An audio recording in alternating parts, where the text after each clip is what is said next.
Ny Lalan'ny Fahasoavana, izay indray no jerentsika amin'ity vidéo ity. Andriamanitra dia manana ny lalana hanasoavana antsika. Andriamanitra dia manana lalana be dia be hanasoavana antsika tsirairay. Fa tsy maintsy mianatra isika hoe tompo, inona ny lalanao? Dia manasanao indray ary hanaraka an'ity vidéo ity hatramin'ny farany ao aorian'ny générique.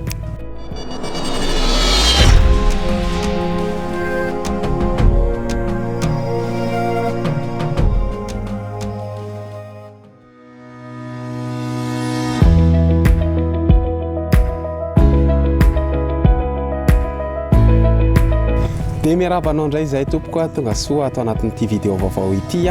Tamin'ny heriny isika nianatra momba ny atao hoe fahasoavana. Raha tsy nahita an'izany vidéo izany ianao, ataontsika amin'ny description ambony eo ny lien izany vidéo izany. Androany kosa nijerentsika androany hoe ny Lalan'ny Fahasoavana. Hoy ny ten'Andriamanitra atao amin'ny Isaia 5:5 mivaky toy izao amin'ny anaran'i Jesosy: fa ny fihevitra tsy mba fihevitrareo ary ny lalanareo kosa tsy mba lalaka, ho Jehova. Andriamanitra zany Andriamanitra azy dia manana lalana be dia be hanasoavana antsika tsirairay avy. Io lalana io natao hoe lalan'ny fahasoavana. Ny lalako tsy mba lalanareo. Isaia 7:7 mivaky toy izao amin'ny anaran'i Jesosy: izao ny lazain'i Jehova mpanavitra anao, dia ny iray masin'i Israely, izao Jehova Andriamanitra no mampianatra anao ahita soa. Ny fahitana lalan'i Jehova zany dia lalana tsy maintsy ianarana izy io. Misy natao hoe lalan'ny fanasoavan'Andriamanitra antsika izay tsy maintsy ianarana. Saingy mpianatra dia misy karazany roa. Misy mpianatra tena vonona ary misy mpianatra nao ampianarana ary izy tsy mifantoka mihitsy. Tsy mifantoka amin'ny fianarana zany ny sainy. Mino fa zasy ianao tena hifantoka amin'Andriamanitra. Izao Jehova no nampianatra anao ahita soa. Inona ary no ampianaran'Andriamanitra? Mampianatra fiainana antsika Andriamanitra, mampianatra zavatra be dia be antsika, indrindra ao anatin'ny teniny. Mampianatra antsika ny lalana izy, dia ilay lalana io lalana hanasoavana antsika. Hoy ny Matteo 12:7 mivaky toy izao amin'ny anaran'i Jesosy: mianarana. Tena fiainana mihitsy ny tompoko ilay mianatra. Jesosy mihitsy ny teny teto hoe mianara amiko. Ny fiarahana amin'Andriamanitra zany tsy hoe miangona rehefa lahady dia mody, fa ny fiarahana amin'Andriamanitra dia fianarana io.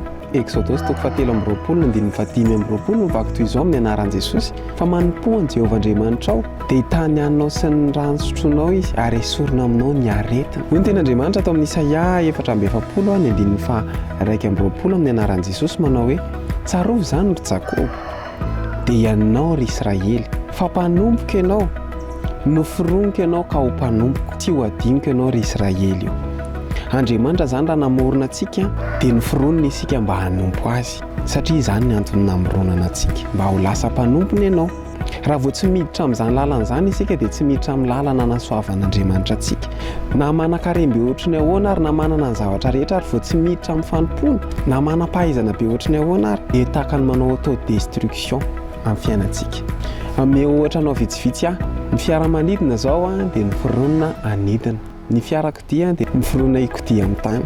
Matoa zany Andriamanitra namorona antsika olombelona dia mba hitondra vokatra ho amin'ny fanjakana, mba hitondra vokatra ho an'ny asan'Andriamanitra. Fa rehefa tsy miditra amin'izany lalan'ny fahasoavana izany tsika dia manimba tena, manao auto-destruction, manimba ny fiainantsika ary manimba ny ho avintsika. Alaivo sara an-tsaina hoe namboly voankazo anankiray, tsy haiko hoe paoma, nefa tsy paoma akory no voaka eo, diso fanantenana ianao. Tsy possible mihitsy zany hoe namboly paoma dia vao madilo ny potra eo. Dia ohatr'izay ihany koa tsika, ohatr'izay tsy misy valaka. Namoronan'Andriamanitra asy ianao nomeny tombonandro isika dia ho eto amin'ny fanjakan'Andriamanitra zany. Fona amintsika raha vao tsy manao asa fanompoana isika dia manao auto-destruction. Raha vao tsy manao asa fanompoana isika dia mivoaka amin'ny antony namoronan'Andriamanitra antsika. Fanontaniana mipetraka dia izao: inafika ny vokatra efa noentinao tamin'ny fanjakan'Andriamanitra?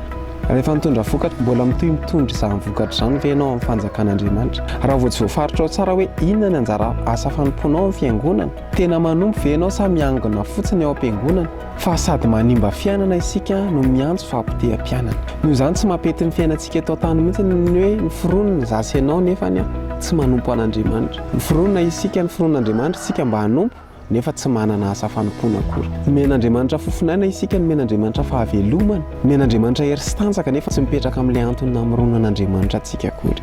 Indraindray veritsika hoe option izany fanompoana izany, na manompo na tsy manompo anie rehefa mivavaka dia izay ny zava-dehibe. Tsy voatery hanompo izany. tsy fangamo voatery tsy maintsy miditra lalina zany amin'ny fanompoana an'Andriamanitra zany eritreretin'olona. Andriamanitra miandrandra antsika tena nompo azy. Le ao amin'ny Exodosy antoko 7:5 amin'ny anaran'i Jesosy fa manompo an Jehovah Andriamanitra ao dia hitany hanina ho aninao sy ny rano sotroinao izy ary esorina aminao ny aretina.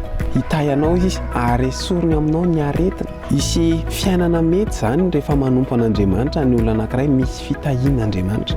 Ny fahafahana manao asan'Andriamanitra dia misy fitahiana. Fa rehefa tsy manompo an'Andriamanitra ny olona anankiray, raha tsy manompo an'Andriamanitra ianareo dia tsy ho tahiana Andriamanitra.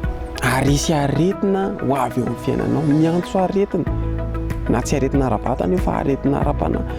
Io tsy fanompoana an'Andriamanitra io. Zany hoe raha vao tsy miditra ao amin'ilay lalana hanasoavan'Andriamanitra isika dia manao autodestruction araka ny tenintsika teny ambony. Tsy lôjika hoe mideran'Andriamanitra nefa ny avy eo miantso fampiteam-piainana, miantso fiainana tsy mety, miantso avy tsy mety satria nahoana tsy nanao asa fanompoana. Fa ny lalan'ny fahasoavana kosa dia mitondra antsika amina fiainana mety. Hoy Andriamanitra, anaka, niforoniko ianao, tiako ianao, ho mpanompoka ianao ary te hita vokatra amin'ny lalanao hoy Andriamanitra. Any ampitan-dranomasina zao misy DG manany maizy azy fa manompo an'Andriamanitra. Mampiditra olona eny ambaravara nefa nisy DG ana orinasa, PDG ana orinasa, tovolahy ranjanana, mpanao an'ilay baseball ireny fa manompo an'Andriamanitra. Olona multimilliardaire fa manompo an'Andriamanitra. Satria nahoana matakatra ilay lalan'ny fahasoavana.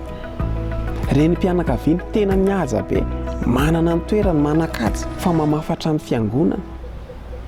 Satria nahoana mahafantatra hoe ito asa fanompoana ito dia lalana hidirako amin'ny fanasoavan'Andriamanitra.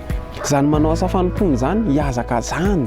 Satria hoy ny ten'Andriamanitra manompo an Jehovah dia hitany ho aninao sy ny rano sotroinao ary esorina aminao ny aretina. Miantso fiainana mety zany ny firitsahantsika manompo an'Andriamanitra ka manentana antsika ho an'izay mbola tsy manana asa fanompoana, midirana amin'ny fiangonana izay mampety anao, mampahazo ainanao dia manaova asa fanompoana fa zany lalana hanasoavan'Andriamanitra antsika. Inona manakana anao tsy hirotsahanao amin'ny asa fanompoana? Ka Andriamanitra dia manana lalana hanasoavana antsika. Dia raha nahafinaritra anao ny vidéo azy amin'ny salasala, amin'ny like, amin'ny commenter, partager amin'ny RNT indray fotoana antsika. Veloma tompoko.